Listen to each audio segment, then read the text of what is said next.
പ്രണയത്തെക്കുറിച്ചുള്ള സച്ചിദാനന്ദ മാഷ്ടെ ഒരു കവിതയാണ് ചില പ്രണയങ്ങൾ. ചില പ്രണയങ്ങൾ പടർച്ചപ്പനി പോലെയാണ്. ആദ്യം ഒരു തുമ്മൽ, പിന്നെ ഉടലാകെ വേദന, പുറവും മകവും പൊള്ളുന്ന ചൂട്.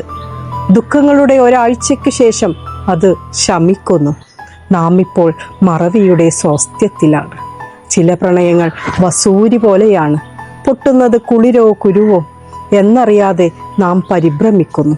പ്രണയതാപത്താൽ ശരീരം ചുട്ടുപഴുത്ത് ചുവക്കുന്നു.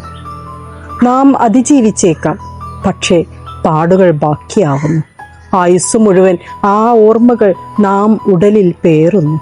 ചില പ്രണയങ്ങൾ അർബുദം പോലെയാണ്. ആദ്യം നാം അറിയുന്നേയില്ല.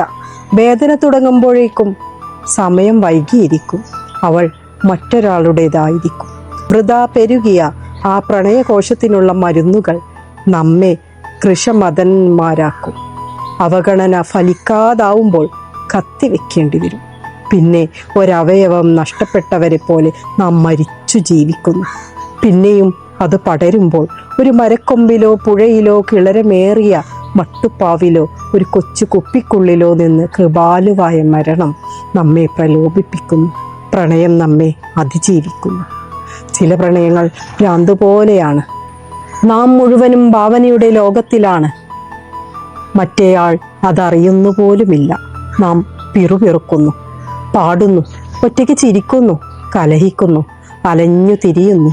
ചങ്ങലകൾക്കും വൈദ്യുതാഘാതങ്ങൾക്കും അതിനെ മെരുക്കാനാവില്ല. കാരണം അതൊരു രോഗമേയല്ല, ഒരു സ്വപ്നാവസ്ഥയാണ്. അതിനാൽ അത് നക്ഷത്രങ്ങൾക്കിടയിലാണ്.